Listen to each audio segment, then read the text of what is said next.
What's up, everybody? My name is James Pendley. I'm here tonight with Peter Wahba. We're going to have a little bit of a chat here, pretty much pick each other's brains, bounce off ideas, and want to give you some insight as to how exactly our minds work and how collaborating together works as well. Hopefully you learned something from this, and let's get started tonight. Peter, how's your night going? It's going great. This has been in the talks for a while. Highly recommended video. I know that everybody here, has been wanting to see a podcast where we really dive deep into not only my career but James's as well. I think a lot of entrepreneurs out there never really got to see what it's like growing a business between the ages of 12 to 16, and it's something that not too many people get to ever witness. So, I'm excited. I am excited, and I'm ready to see what questions you have for me today, and hopefully this inspires somebody out there. No, yeah, definitely. And you just brought up something, being a young entrepreneur. And obviously the first question whenever somebody hears that is, how did you get started? Like what inspired you to, take the leap of faith, let's call it, and go out there and pursue entrepreneurship at such a young age? Yeah, so I'll tell everyone the story. So it actually all started when I was 12 years old. And it started all with James Pendley, actually, the man interviewing me right now. And, that's why I think it's so special to have him here on the podcast today, because nobody actually can really know where it all started except for James. And I believe James, of course, and my parents are the only people that really saw the beginning and saw where it all started and saw every single step it took to get there. So it all started, I was attending actually Canyon Crest Academy, Christian school actually, and I got in trouble, I believe, for having too many detentions, funny enough. And I met James in Saturday school, where we were supposed to be cleaning toilets, and we met at some Saturday school, and we started speaking, and James introduced himself to me, and I thought it was just so cool how James was telling me about making money in real estate without ever even needing a college degree. So I was like, wow, you're telling me that you can make more money than people with jobs out there without even having to attend college. And that was really, really eye-opening to me. And, we became friends from there on, and he got me really curious. And what ended up happening is after we met, I actually started watching a bunch of YouTube videos on how to make money online, how to make money in real estate. And at the time I was only 12 years old, but for some reason, after talking to him, I was just so interested in how, is it possible? How do people do it? Is it possible for me? And from there on, my whole life just changed, just because I wasn't necessarily 12 anymore, but I was thinking like I was 30 or 20. And from there on, I kept on watching these YouTube videos, and then one day I decided that I wanted to start making money online. And I heard about something called eBay flipping. So I learned that I can actually go to a store like Ross or TJ Maxx and buy a product and actually sell it for a profit online. So at first, to be honest, it just wasn't that big of a deal to me. I was so desperate to find a job to get started in my career. And I remember I'd spend hours on my computer just looking, is there any job I could start at this age? And nothing would ever pop up. So I was like, man, it looks like I can't start a job or get a job. So it looks like I'm going to start having to start my own business. And I didn't think much of it, but I found some product called Tommy Hilfiger socks in Ross. They were selling for $10. I remember those. Yeah, it was great. It was great. And they were selling for $10. And I looked online and I saw they were selling for 20 or 25. And some people were selling them for 30. So I said, if I can offer them for 22, I'll not only will I be beating the competition, but I can make a good profit. And so I did that, and I listed them for free shipping. And I remember I didn't think much of it. I made a few $100s, and then I believe a few hundred turned to 1,000. And then it wasn't really too eye opening to me just because I never really noticed how much money I was making, funny enough. But at the moment, I remember my family said, let's go to Canada. So I was 12 years old still. I might have been 13 at the time, but we flew to Canada on some trip, and we were in Vancouver. And I remember I was worried because my eBay listing, I was scared to mess up with the algorithm since the algorithm was doing so well at the time. So I was scared to actually pause the listing. So I changed the price of the socks, right? Keep in mind, this is just a pair of six pack of socks. I was buying it for $10 at the time. So I didn't want to mess up with the algorithm by stopping the listing because I didn't want to ship from Canada. So I actually listed the product for $78 on eBay. I changed the price. And I thought, there's no way anybody's going to buy this, but at least I can keep the listing. And at the time, it was Christmas time. And apparently these stocks were really needed. So I brought 2 pairs of socks. I was just thinking, if I really need a ship from Canada, I can do that. And I put 2 pairs of socks in my bag. And I remember selling 2 pairs for $78, James. And this was the most eye-opening thing. I was like, crazy. Man, people are fucking stupid. Because if you're willing to buy socks for $78, I could be a millionaire. And it really didn't matter what age I had to be in it, at what age I had to be. So that had to be the most eye-opening thing for me. And from there on, I can tell you my whole life changed. That's awesome, man. That really is cool. And I remember those days where we'd have phone calls about the socks. Oh, yeah. And you'd be telling me and updating me. And it was just weird in a sense because it's like, you don't expect socks to be the thing that, you go to the store, so on and so forth. It's easily that you just walk by and it's nothing big, right? Oh, absolutely. So that's really cool. You brought up something, and it's really about everything being eye-opening to you. And once you learn about the possibility of it even happening, thinking outside of the world of like a job, a job per se, right? Mm-hmm. Expanding beyond that, what are you doing now? Like, so you took the steps, outside of the traditional way, outside of the clear job, and you started flipping socks, right? Mm-hmm. Now that you've done that, how have you progressed since that time? You're 16 now. I'm 22 years old. Obviously, there's been time. We've had countless conversations. What do you got on your plate right now? Yeah, so right now I have a few things going for me. I actually have a few multifamily investments. So I invest in real estate with my family. I actually own an equity in a property in Houston, Texas. It's a brand new deal, 330 units, A+ property. Right now, the biggest thing I'm working towards is actually occupying my first Airbnb. And I'm looking to actually purchase a condo in Miami and go ahead and actually list that property on Airbnb and make cash flow from that every month. And hopefully actually double my equity in the property in a few years and try to sell the condo as a business. So that's what I'm looking to do right now. That's probably the biggest thing that's taking the most time out of my day at the moment. I also have a jewelry business that I just started with a friend, and he's actually, I told him that I'd help him build a little jewelry e-commerce business if in return he could actually help me build my social media up, since I really needed some guidance on social media and I'm really looking to start building a personal brand. And I'm also looking to grow in the multifamily space. I'm trying to grow in my personal brands and everything. But I can tell you, man, like everything changed so quick when I was able to do an internship with Grant Cardone. And I believe that, that was the most thing that really changed my life, changed my career.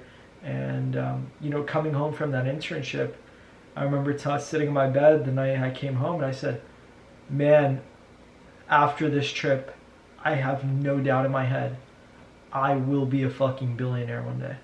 So, that's awesome, yeah, because I feel like, to be honest, the biggest thing that stopped me from being where I could have been today is I always took into consideration my age whenever making any decision.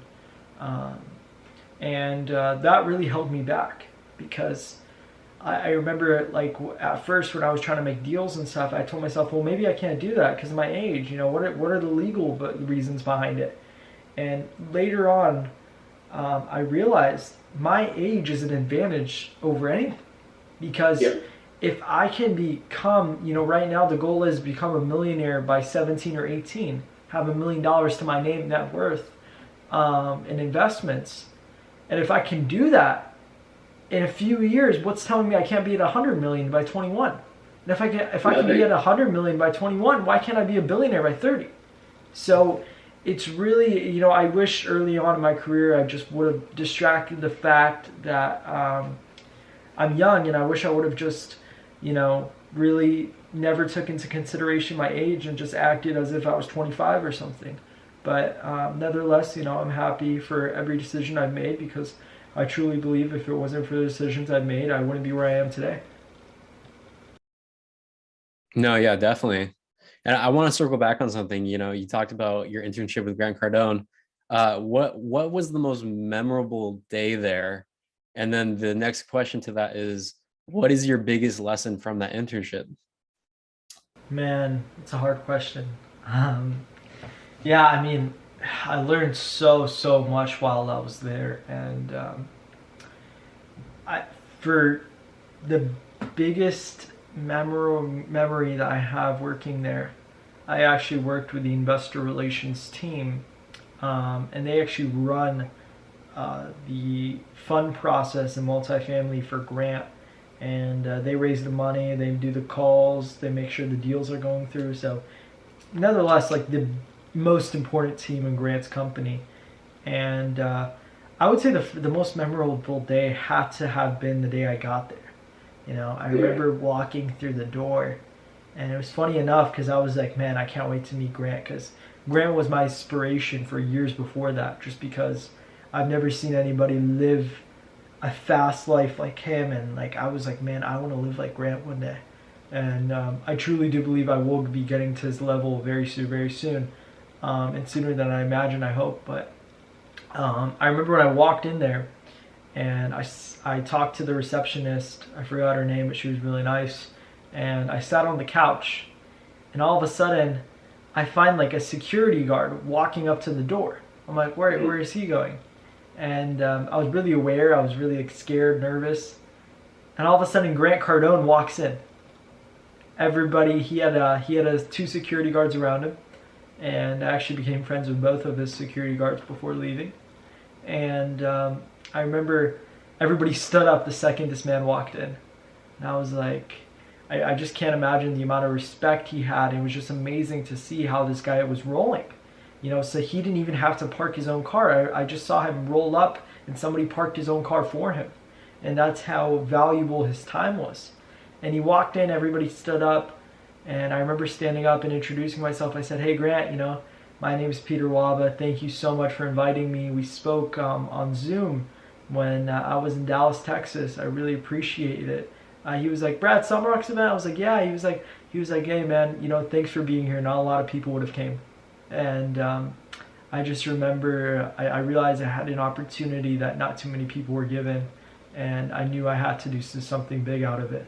And I remember shaking his hand, and when I shook his hand, it was he like it was so weird because he was shaking my hand. He was staring directly in my eyes with such a straight face, gripping my hand as if like he was joking with me.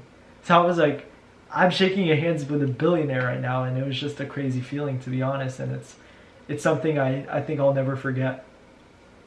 That's cool. That's really cool. And what about the biggest lesson you learned there? Like what stood out to you? What's the one thing that keeps ringing in your ears, you know, when you're going day to day or you're meeting someone new, thinking about going to like a new partnership? Like what's the thing that, you know, you always go back to? So when I met Grant, he told me something. He said, you should have in your mind to be $1 billion player by the age of 30. And I remember that stood out to me so much because I was like, man, why am I thinking so small? You know, I have so much time ahead of me, and the knowledge that I consume at the moment is knowledge that probably only 0.0001% of Americans have. So the only thing, I already have the knowledge, I have the connections. The only thing really stopping me is action. So I said, when he told me that, I was like, I really could be a $1 billion player by 30. And if you think about it, there is a very few amount of people that actually became a billionaire by 30. And he just switched over my mindset, switched over my goals. So now when I wake up in the morning, I tell myself, every decision I make today has to get me closer to that goal of being a billionaire by 30. And like I said, I really don't have, I have no doubt in my mind that it isn't possible. I know it's possible, and if it isn't done by 30, I know it's going to be done a short time after that. Hell yeah, man. So you said that you started a jewelry business with a buddy. You're in multifamily. You're Yeah, also in school right now. So when yeah. someone always brings up the whole thing of work-life balance, what exactly does that even look like to you? Because everybody has a different take on it. Some people say, there is no such thing as work-life balance. Some people say, hey, you got to take time for your family, your friends, you time. How do you define work-life balance? Is that a word in your dictionary? Um, I mean, yeah, but for one reason and one reason only, and that's because I can't fail school. You know what Okay. I mean? So I really have to manage um, my school, and I have to manage my grades just because I have a goal university. I really want to go to school in Florida, just so I can live in an ocean condo, be living the millionaire life, but at the same time, still manage my school in the morning and get it done as quick as Right. possible. So I would say that's the only reason I do have work life balance at the moment. Um, Nevertheless, if you ask me this question senior year in high school, I'll tell you no. I'll tell you, I go to school, I finish my work as quick as possible, and shortly after, I'm working towards my goals. And that's how every day should look. And last year was the same thing for me just because I was actually on school online. So I didn't really give a fuck what happened at school. But at the moment, it is kind of hard to maintain good grades. So I do have to have a little bit of balance. I have to make sure I'm scoring good in tests. And, on weekends, you got to hustle. And, it does suck. Like, don't get me wrong, it does really fucking suck. And it sucks a lot more when you have an entrepreneurship mindset. And I think that's actually something that not too many people understand. And that's that school sucks 100 times more if you have an entrepreneurship mindset. And I read that the other day, and it was so eye-opening to me because it's so true. It's so true. I see my buddies around me. I'm always complaining about school. They're never complaining. They're like, yeah, it is what it is. We have to do it. And I'm probably one of the few people in that school that actually understand that everything you're learning is complete BS, and you're probably never even going to use it. There are very few things you're going to use if you go to school, and that's also why I respect your decision, James, for actually not going and building a real estate career for yourself and actually taking that time instead of going to a 4-year school, taking those 4 years to hustle it out. And you're doing great because of that. So I really do believe that. I don't believe college is pointless, but I believe that it's not for everybody, and I believe that it really is just dependent on where you're at and where you're trying to go and what you need to get to where you're going. Um, but to be honest, I'm gonna tell you one thing. Environment is the most important thing in anybody's career. Environment. And people might say, no, it's time, it's this, it's that. No, it's environment. I don't care what you say, it's environment. You know. Mhm. And I learned that really quick when I traveled. I actually spent about 3 months traveling straight this summer. I spent 31 days in Egypt. I spent 1 week in Dallas, Texas, and I spent 1 month in Miami, Florida. And I flew back to school to come to school actually the day before school started, which is kind of funny because I left to Egypt the exact day school ended. So I literally was only home for a total of 2 nights the whole summer. But I'm telling you, man, if I would have been in the environment at Grant's office and been able to stay in that environment without any time commitments, like without having a commitment at school or anything, I guarantee you, no doubt in my head, that I would be worth more than $1 million right now, just a few months after that internship, because the environment was perfect. I was surrounded by hustlers every day. I was surrounded by people that want to make money. I was surrounded by people that want to change the world. And I believe if you can be surrounded by those people, it's really, really easy to do good things. So, yeah. That's really cool, man. Yeah. And yeah, I can definitely relate to the whole, school thing. I think I think I might have undiagnosed ADHD or something like that. But when I was in high school, there were definitely moments where I got bored and all I wanted to do was create and innovate. And that came in a lot of different forms, whether, it was running a club or doing something or starting some wild fundraiser until, the administration told me no. I did a lot of stuff and really what it was at the bottom of it was I was bored in school. I didn't feel challenged. It was nothing like that, and I think it takes a certain type of person to really, relate to that. And sometimes they're crazy, sometimes they're right, or they're both. And so, I can definitely relate to what you're saying there. Absolutely. No, yeah. I mean, people don't understand. I'm telling you, school is 100 times worse if you have an entrepreneurship mindset. Yeah, you get bored. You get bored, and it's just like the things they're teaching the kids have nothing to do with what they want to do in life. And it's funny because I actually get in a fight about this. I would say every other day with my dad. Every other day we get in the same fight, and it never changes. And my dad, he has an entrepreneurship mindset, and he's a real estate investor, but for some reason he believes that you need school in order to become successful. You need chemistry in order to do well. You need to take these classes. And I'm like telling him, you do realize that I'm not learning one thing in chemistry. I'm not learning one thing in biology. And in the end, I'll memorize a short amount of things and I'll forget it the week after the test. And that's just how it works. And people don't want to understand that. But in reality, school is pointless because you get bored and it's not teaching the right thing for entrepreneurs. Yeah. And I have to clarify to the viewers, when we say bored, it's usually like two things. One is whatever coursework we're going through, we don't feel like it applies or we don't see the application in the real world for it. Yeah. Therefore, we get bored of it. That's like the first part. The second part is like we get bored because we want to create things or we want to innovate or we want to do something crazy cool. And so that's the other side of the boredom. It's not just like a one-sided thing. There's multiple sides to it. And they're separate. It's literally one is you're bored because of the coursework. You don't think it applies in the real world. And sometimes it doesn't, at least for what you're doing, right? For what your interests are, so on and so forth. Absolutely. The other thing is like, you're literally bored of school. Like the whole thing is simulation. So you want to go out there and you want to create cool things and innovate. And so that's the other side of it, Absolutely. Yeah, definitely. Sorry, excuse me. So you just talked about work-life balance, so on and so forth. What is your game plan for the next, let's say 5-10 years? Like, what are you really anticipating? Yeah, that's a really good question. It's a really, really good question. So for the next 5 to 10 years, my goal, again, so what am I, 16 now?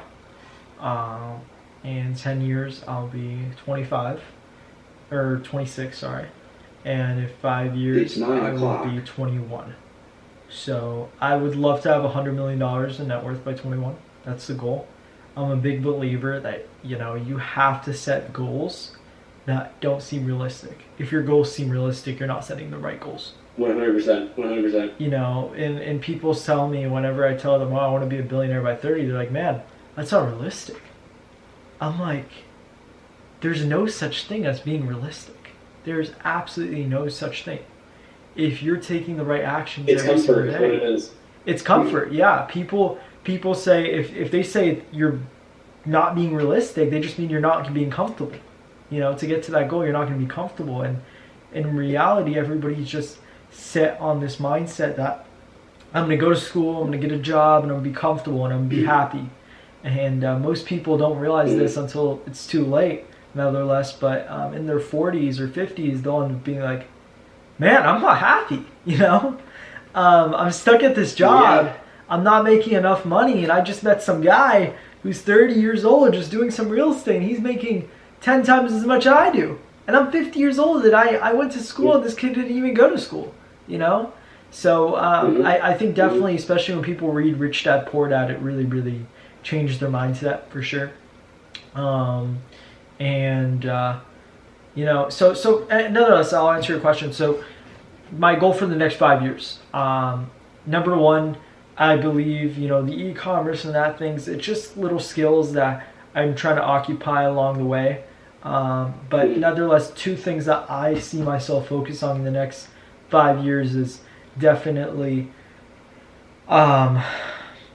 multifamily and Airbnb, automation, and social media.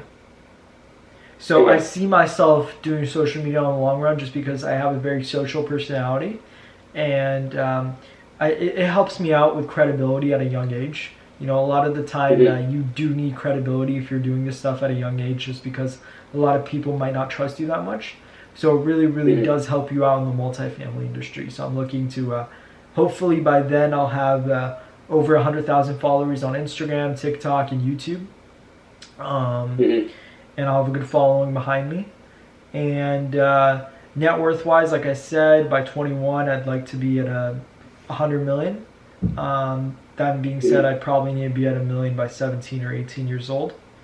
Multifamily, I want to have all my net worth in multifamily. So what I want to be doing is I want to be getting passive income from Airbnb, and I'll take all this profit that I'm getting from the Airbnb business. I'm gonna treat that as a business, not an investment. And the more money I get once I hit 50 grand or more, I immediately take the money and put it in multifamily. And the goal is to actually not live off of any of the Airbnb investments or businesses. The goal is to actually live off of what I'm making in multifamily. And that way my net worth, exactly. So that way my net worth just grows as quick as possible, because if I'm living off some of my money, then that money could have been put to grow my net worth. So I want all my wealth to be in multifamily, and whatever I'm making from the Airbnb business, put it straight in multifamily, and whatever cash flow I'm getting, that's the money I'll live off of. And only cash flow. So I'll hopefully be living in a nice penthouse in Miami. That's the goal. Yeah. You brought up Airbnb businesses earlier in this conversation. You just brought it up now. I know you're actively looking for an Airbnb pretty much in Florida. Yeah. What's your criteria? What are you looking for in terms of, how much you're looking to make? Pretty much the entire deal breakdown. Like, walk me through it. Yeah, absolutely. So I'm looking at the moment actually to buy a property in Florida. I'm looking anywhere between I prefer renting and subleasing it, but that seems to be a lot more tricky, and the numbers are a lot more difficult to work out. So at the moment, I'm looking to get an apartment and buy it for around 300 grand. And when I buy it for around 300 grand, I'm looking to in the beginning, obviously in the beginning it's really hard to get it rented just because you don't have that many reviews. You're going to start out a lot lower of a rate, of a nightly rate. And the goal is off the dot in the beginning, I need to be making $1,000 profit. A month? A month. Okay. A month. A month. $1,000 profit a month in the beginning. No excuses, right? That should be what the numbers say is going to happen. And obviously when you get more reviews and you can raise the rate, then you're looking to make about $2,000 to $3,000 a month from each property. Okay. Yeah, from each property. And obviously if you're doing that, then you can actually sell the property as a investment, and you can sell it as a cash flowing business. So then you can actually hopefully sell the property. If you bought it for 300, hopefully in 2 years sell the property for $500,000 to $600,000. And obviously those numbers sound kind of crazy, but if you've seen what happened in the past year in Florida, you wouldn't be calling me crazy off of those numbers, especially South Florida. And so like when you bring up selling a business opportunity, like what would your exit? What's your ideal exit strategy? Are you looking to do a 1031 exchange? Because I know you know what that means. Yeah. For the viewers out here, what a 1031 exchange is, it's pretty much when you own a real estate investment, or let's say a business that owns real estate, right? You sell that piece of property, but you do what's called an exchange, where you have an accommodator. You sell the property and an accommodator gets the money, and then you use that money in order to buy another property. Yeah. So pretty much it helps avoid paying a sales tax or capital gains tax, because you are exchanging the property to go into another like kind property. So that's just a little bit of a context for people who don't know what 1031 exchange is. Definitely look it up. But back to the question, I mean, what's your ideal exit strategy? Like, yeah, probably 1031 exchange for sure. Okay. Probably 1031 exchange it into another Airbnb property that can cash flow me more.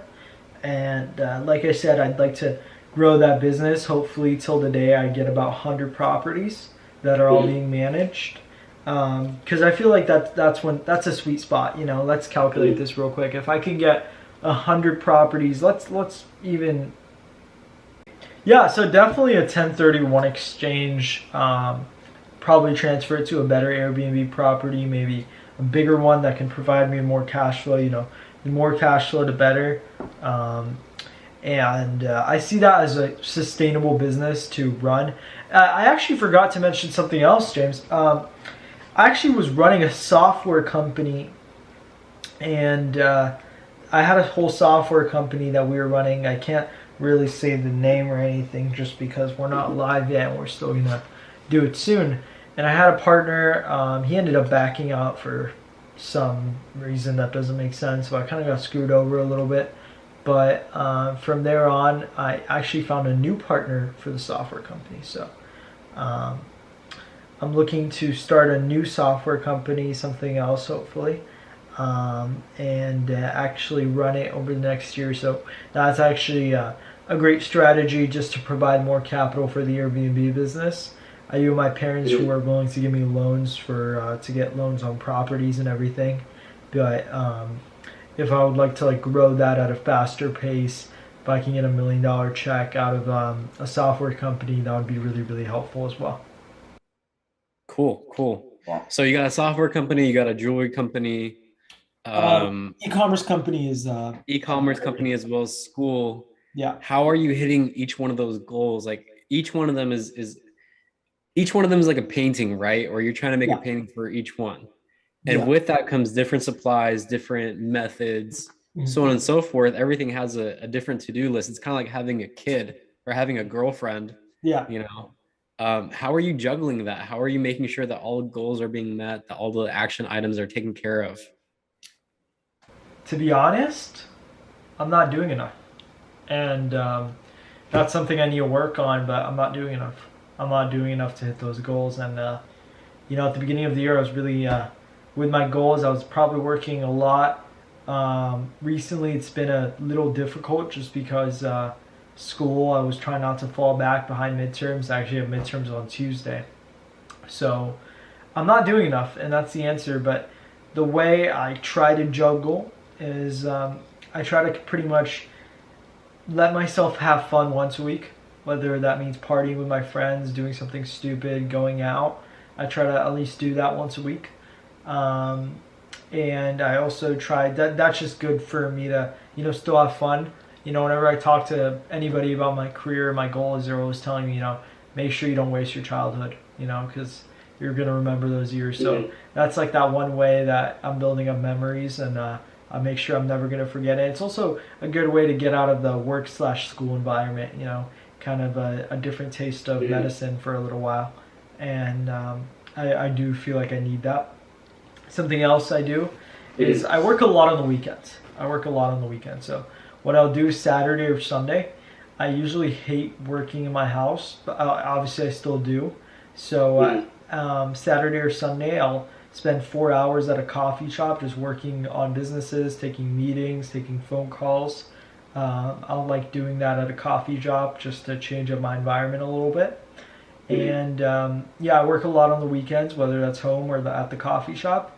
And on school nights, I try to get an hour to 2 hours of work done a day, right? And so I'll have like a small list of things I'll try to get done, whether it's just get a few phone calls done, whether that's take a few meetings, whether that's meet with my assistant who's helping me with stuff, you know, or it's just get content, film a few videos, contact my agent, my real estate agent, make sure everything's good, work on the e-commerce side a little bit, set up a plan for this, responding to emails. So I'll try to get at least an hour of work done, and that's just mandatory.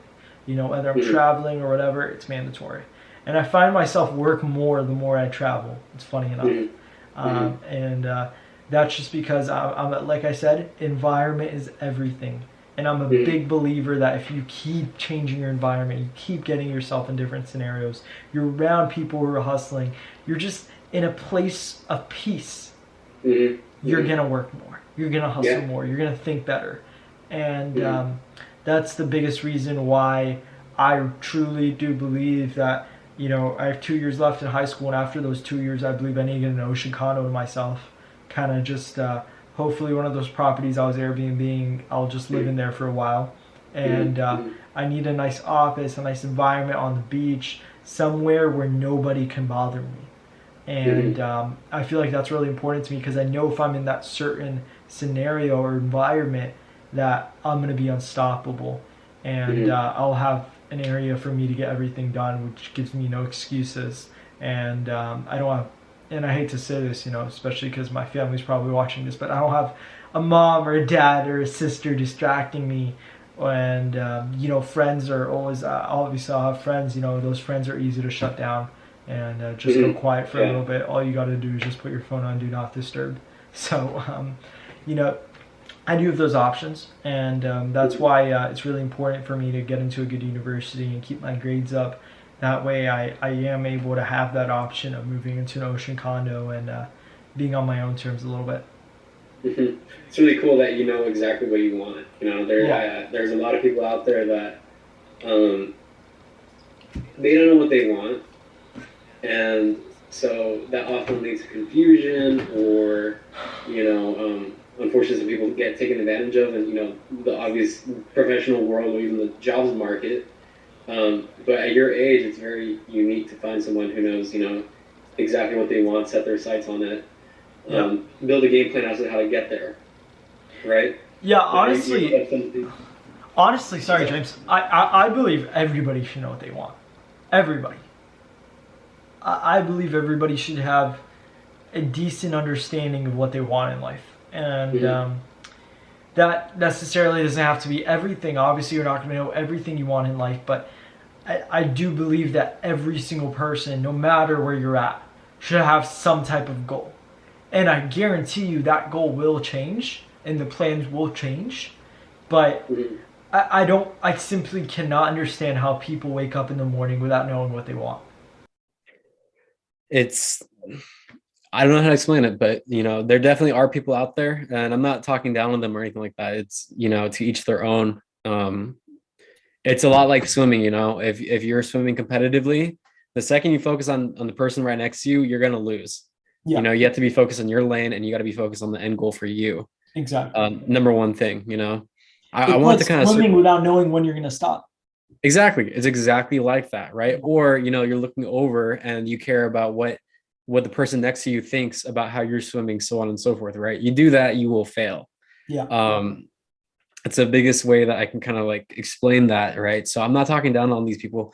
I'm simply looking at them saying, wow, you know, there are some people that don't know what they want.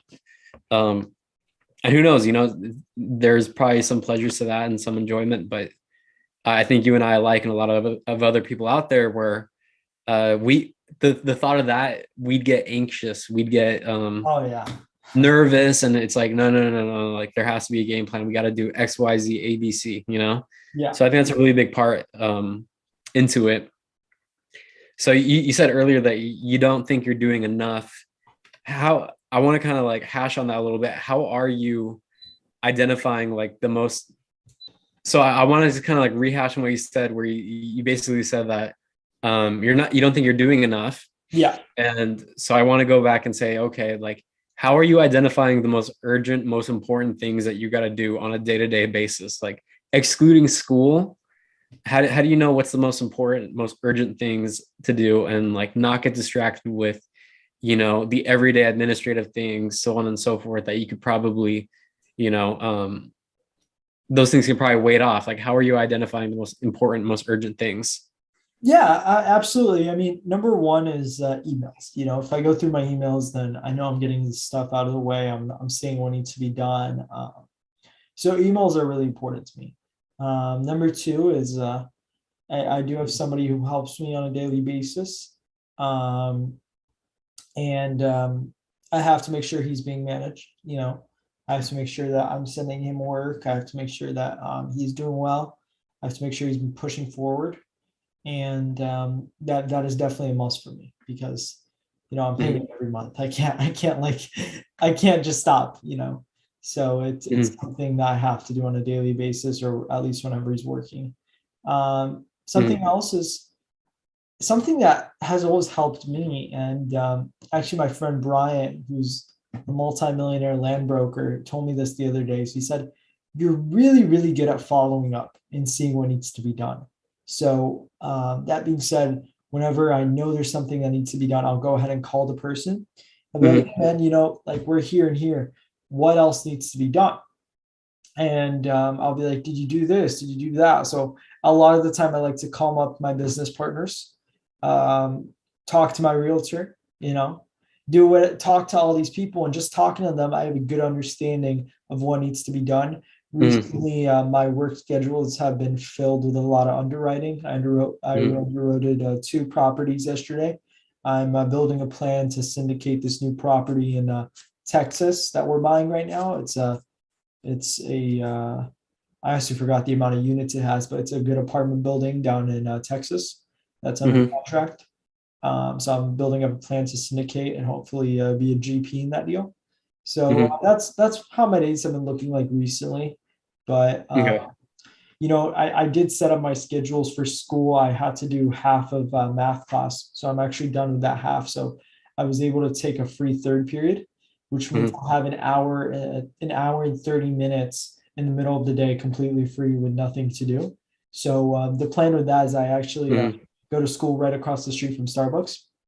So I'll bring my work laptop, not my school laptop. I'll bring my work laptop to Starbucks, and I'm planning to actually get an hour and 30 minutes of productive work done in the middle of the day. And that just helps me out with a lot of meetings as well. Because like I said, I buy a lot of properties in Texas, Florida, etc. So a lot of the people I work with are on the East Coast. So I can't just be calling them at night, sorry.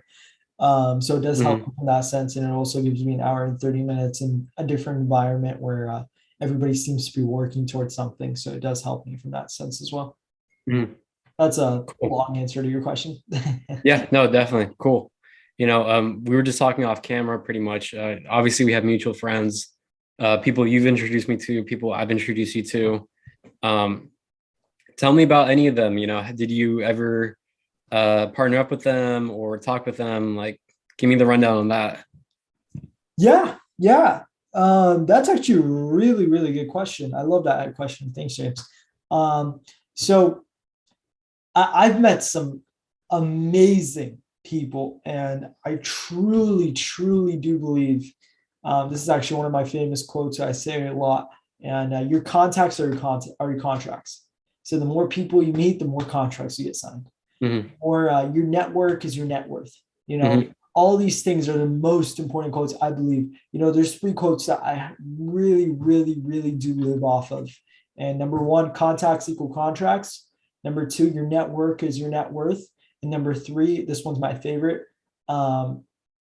Your ability to succeed is based on your ability to act under pressure. Ability to succeed is based on your ability to act under pressure, by Donald Trump. And I love that one. I think it's so true. If you can't take pressure, if you can't take people pressuring you to get something done in a certain time, you're not going to be successful. Mm-hmm. I see that a lot in partners I've worked with. And when I saw that they couldn't act under pressure, I knew they wouldn't do it. And Mm-hmm. 9 times out of 10, I was right. So, I do live off that quote. I apologize. What was the question again? I asked, obviously we made introductions with friends and stuff like that. Did you ever get into any sort of partnerships or, obviously talk to them about, um, business? And if so, like, what were those conversations like, or what were those partnerships like? Yeah, yeah. I've had a lot of partnerships. James actually introduced me to somebody when I was 13 years old, and I started an Amazon FBA. I believe his name is Gabe. Mm-hmm. Gabe started an Amazon FBA company, and that partnership kind of broke me because Gabe was a busy guy. I was looking forward to working with somebody. It was my first partnership, and I remember the day he told me that he was too busy to do the partnership. I started crying, and that was like the first time I've cried in probably a year from that sense. And, it really, really hurt me because at the time that was like the only thing I thought it had to go my way. But it taught me a really, really important lesson. And it taught me that you have to have failures. You have to have failures. So from there on, I believe something that got me to where I am today is I got used to failing. And I actually kind of enjoyed it, which Mm-hmm. sounds weird to a lot of people because everybody's scared to fail in school and scared to fail in this. But I started enjoying failing. And Mm-hmm. I found that every failure I've had, I met some really cool people. I've learned some really cool things. And if it wasn't for those failures, I wouldn't be in the industry I'm working in today, right? Mm-hmm. Which is a really, really special industry to be in for my age. I mean, who else is investing in these big properties or getting Airbnbs and listing them and all this stuff at 16 years old? It's a really, really Mm-hmm. cool industry to be in. Mm-hmm. But I met a lot of cool people when I was 14. I spent a lot of time on Clubhouse. Mm-hmm. I don't know if I can necessarily say their names if it's not confidential, but um, I started a coffee brand with a friend. His Mm-hmm. name's Connor.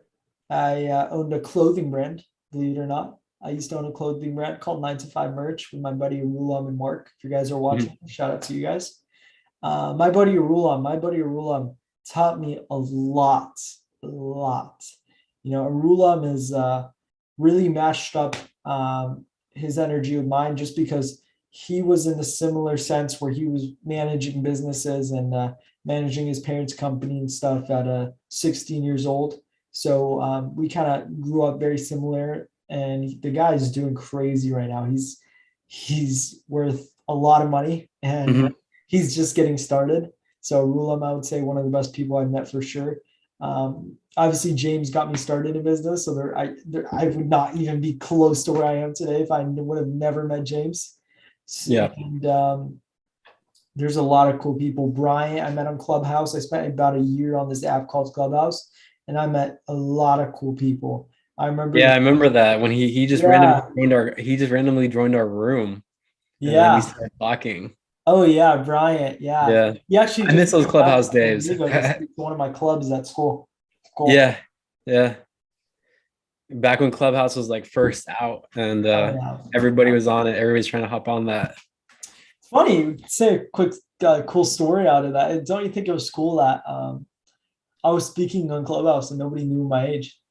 Yeah. Yeah. Yeah. Yeah. And I think that's like the cool part about it, is, and you Yeah, like, if you go on there, I don't know if you've gone on there like recently, but back then it's like, you could talk, and as long as you were giving value, it's like there's an audience for it. yeah. There And is. that was really cool about it. It's really cool. Um, Remember Hermes? Hermes. Yeah. Yeah, I do. So this was a big eye-opening time in my life. So I was on Clubhouse, and yeah, I knew a lot of millionaires. I just didn't know somebody that big. And I remember I met Hermes, and I asked him, I was like, "Man, what's your net worth?" Because he followed me on Instagram, and every Instagram post he had was of Lambos, Ferraris, Hmm. 918 Porsche, like $1 million cars. And he was living in some mansion in Tokyo. And I was like, "What's your net worth?" And this guy was like 30 to $40 million. I was like, wow, Hmm. wow. That was like the first big money guy I've met. And I remember how eye opening it was. And I remember I told him my age, and he was like, "Dude, that's crazy." And I just thought that it was cool that I taught a lot of people things on that app, and most of the people I was teaching or educating were 3 times or twice my age.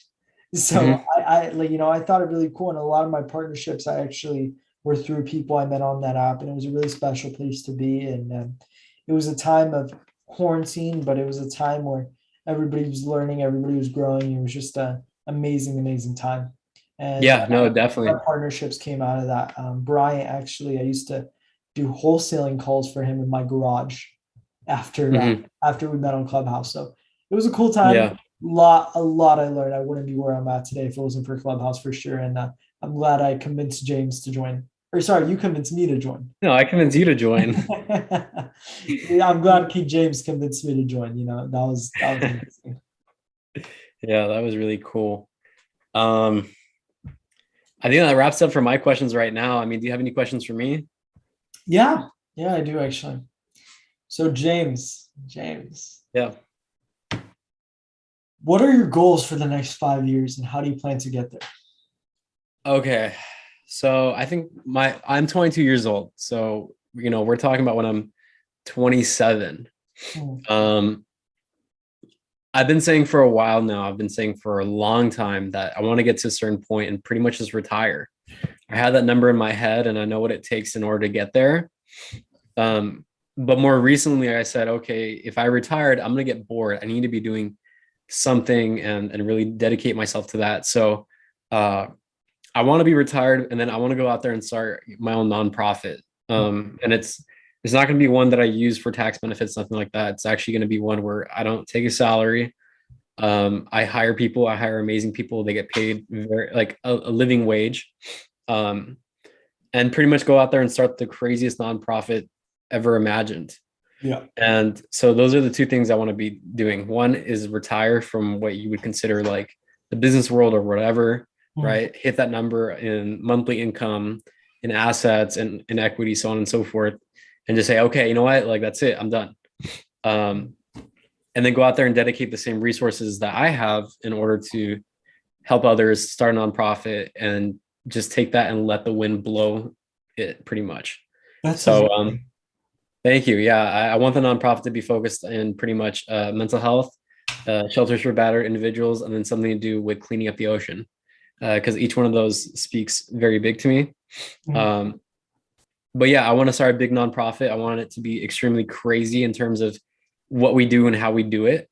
Hmm. Um, and I also want it to be something that's anonymous. I don't want people to know, oh, hey, that's James doing that, blah, blah, blah. I don't want the recognition or the title or any of that stuff because it's all, pointless. The second part to your question was, how am I going to get there? Right. Hmm. Clearly I'm in real estate, obviously. So there's multiple ways to do it. I mean, there's, buying rentals, flipping houses, doing self-seller financing. Primarily right now, obviously focusing on finding deals is the number one focus. And then everything else kind of follows. So want to do that through real estate. There are a couple of other things that, obviously open up my eyes, like starting an escrow company or starting a title company.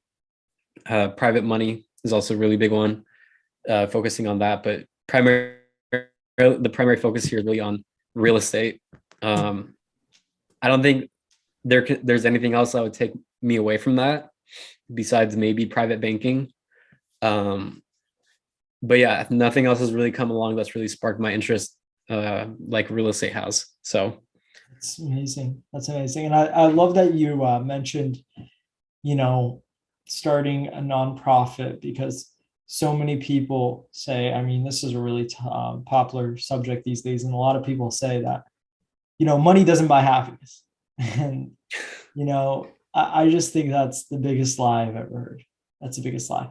And I don't believe that money makes you happy. Like, you see those videos. Have you seen that video of that one guy in an apartment and it's just full of cash and he just smiles? I don't think I have. No. There's this one guy, he just films videos on Instagram with an apartment full of cash, and he's really ugly. He's really, really ugly. Mm. And he just says, money makes me happy. And he just like starts like drowning himself in cash, which is really dumb. And then he'll like throw it out of the apartment door.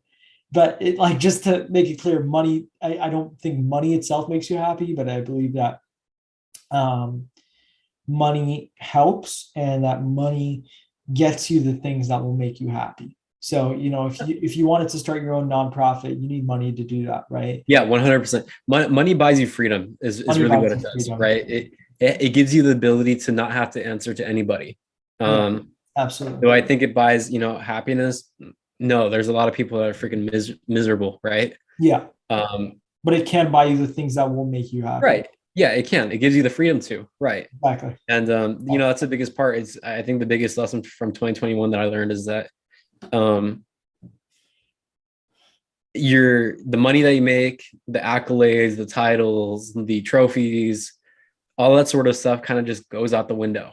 And really at the end of the day, it's just it's something that you get, but it doesn't necessarily fulfill or make you happy. So the way I view it is the amount of money you make is typically correlated to your ability to think, right? And so that involves creativity. It's like the more creative you are, or the more you think about things, the higher potential you can to make money. Yeah. But in terms of nonprofit, I don't know, it's just a really big passion project, Yeah. because I know for a fact that once I get to that retirement number in my head, I don't want to be sitting around, the beach all day, drinking margaritas. It sounds cool. I think I get tired of it after like the second week, and I'd be looking like burnt. So, yeah, it's a really big passion project. It speaks volumes to me. I don't think it's going to be the only thing I want to do. I want to do several other things as well. But that's like the biggest outlier pretty much. So yeah, it's pretty cool. Like I said, I view money like it's your ability to think. It doesn't necessarily buy happiness, but it does get you the freedom in order to where you don't have to answer to anybody. You don't have to, um, do anything like that. If you don't want to do something, guess what? You don't have to, Absolutely. So yeah. Absolutely. And, I think, at least from my sense, answering the same question, I think retirement, for me at least, I want to build a life where I don't need a retirement from. Mm-hmm. And Donald Trump is a big inspiration for me from that sense, just because, like, have you seen Donald? The guy's like, how old? Almost 80 years old. And I'm not getting. He's like 73 or 74. Yeah, 73 or 74. And the guy like eats like crap, but he lives such an amazing life, And I'm not trying to get into politics or anything here, but I just view him as a big inspiration from the business standpoint and the life standpoint. And I really like what he's been able to do at his age, and what he's done in the business world, and as well as a little bit of politics as well. But I just think it's cool that he could become president and really go from the business world to becoming the president of the United States and doing some really cool things with that. And again, I'm not trying to get into politics or anything here, but yeah. Yeah, definitely. Yeah. Definitely. But James, I have another question for you. So all right, what's up? What got you into business? What got you into business? Man, it's a great question. That was something that was always instilled in my parents from even like a ridiculously young age. My first childhood house, we had probably like a 1/4 acre driveway, and we had a bunch of neighbors and they all had 1/4 acre driveways. And my brother, he's 4 years older than me, he would get the mail from the mailbox from one of our neighbors and deliver it to the door of the neighbor, right? And he would make $1 a day. So it'd be $5 a week, pretty much. And then when my brother got old enough where he would start mowing lawns, he would go off and do that to make money. And so my parents pretty much sat us down and they gave me money in order to quote unquote buy his business. And so I think I bought it for like $20 when I was like 6 or 7. Yeah. And so I started doing that. I started delivering the mail for my neighbor and making money. And then once I got older, it's turned into mowing lawns. And along the way, my parents would, be telling me, about, owning a business and this and this and that. And, all that sort of stuff. So when I got to like 13, 14 years old, I would be telling my buddies, I'm like, oh yeah, I don't want to go to college. I'm going to, be a business owner. They would sort of laugh at me. And back then I didn't have a plan. I didn't have guidance. I didn't have mentorship in order to understand or know how to get started. So I had this like idea, but I didn't know how to act on it. I even have like essays on the same thing too. I could probably look it up. I just didn't know how to get started, and then pretty much one day I want to keep it, short, but this guy came to talk at my school, and him and I really clicked, and kind of kept bouncing answers and questions and so on and so forth. And I went to his office, and he wasn't there, and so I went the next day, and he was there, and I remember it clear as day. I was in his office. I was sitting across from him from his desk, and he's like, "So, like, what are you looking for here?" And like I kind of froze for a minute because I was so nervous. I was 17 years old, but still. And I was like, I'm looking for an internship, because back then I just felt I felt so lost. I didn't know how to start. I didn't know what it looked like. The corporate world was like this blank sheet in front of me. And I ended up getting the internship, and I was there for around a year and a half. And it was the most insane thing ever. The education there was out of this world. And so that's what really like kickstarted like my career. I credit the guy for everything I am now. And I can like objectively point back to that time and say, okay, this is where my career like genuinely started. Like I asked myself, I'm like, if I didn't do that, or we never talked, or we never met, like what would I have been doing? And I think the answer to that would have been, I would have still been working at a retail job.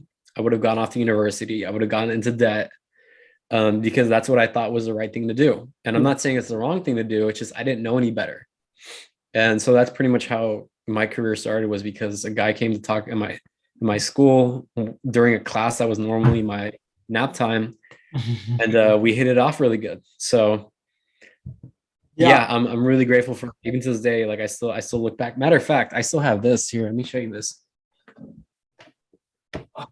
They gifted this to me when I actually graduated. I don't even see that well. Yeah, I know, right? I look at this. I mean, I have it in my room. So amazing. Yeah, and then I also have this trophy as well from way back then. Yeah, it's just really cool stuff. It's just cool. So yeah. No, and I want to relate the fact that we both kind of we both kind of knew what we wanted, but we both didn't know how to start. We didn't know how to start or have a clear understanding of where we had to do, or where we had to go, until we did internships. Right. And that's the biggest thing that I always recommend doing is. Exactly. So, we were just talking about how people don't know what they want in life, So these people, I really, really do believe, just get on fucking YouTube, watch some videos. And then you realizing that you're like, man, this is cool, or marketing or a job, then go get an internship. But Peter, you have to understand that with you and I mean, we both did something that other people won't do, and that's take action. Yeah, absolutely. It's the biggest thing, is taking action. It doesn't matter what, you just got to start. That's it. And sometimes it's hard to understand how to start, whatever. And so the biggest advice I give to people that, approach me now, and they're like, hey, like, I want to get into this is what I want to do. This is where I want to be in, 5 years. Like, do you have any advice? And I'm like, cool. Here's how you start. But the biggest thing that I can recommend you doing is to go out there and find someone who's living a life that you want to live, and go bring value to them. Go help them, whether that's working for them for free or whatever, be their secretary, whatever, right? Just provide them value. Yeah. And in exchange, they teach you how to get started, pretty much. Yeah. And that's like the biggest thing that I rant on is pretty much that. So absolutely. Yeah. I 100% agree, James. All right. Yeah. This has been amazing. Yeah, this has been really good. We gotta do the next one in person. Yeah. So guys, next podcast will be in person. This is the first podcast. I just wanted to get it done because James lives up in LA and I live in San Diego, so we're kind of far from each other. But I think me and James will definitely plan this in person after seeing. I mean, we didn't plan that either. That was pretty much smooth sailing, right? Yeah, this is great, man. We'll definitely have one in person. Oh yeah. Oh yeah. I need to buy the microphones. But yeah, definitely. We'll put it together. Yeah, this has been great. Thank you for having me on. No, thank you, James. Thank you for being the host. That was amazing. You did great. Thank you so much. That Me too. was great. And thank you for everyone for watching. I'm sorry for our other two cameras dying, but yeah, but it was great, and we have to do it in person. So that being said, let's. That was great. Thank you so much, James. Thank you so much too. All You have a right. good rest of your night, all right? You too. Take care. Bye. Take care.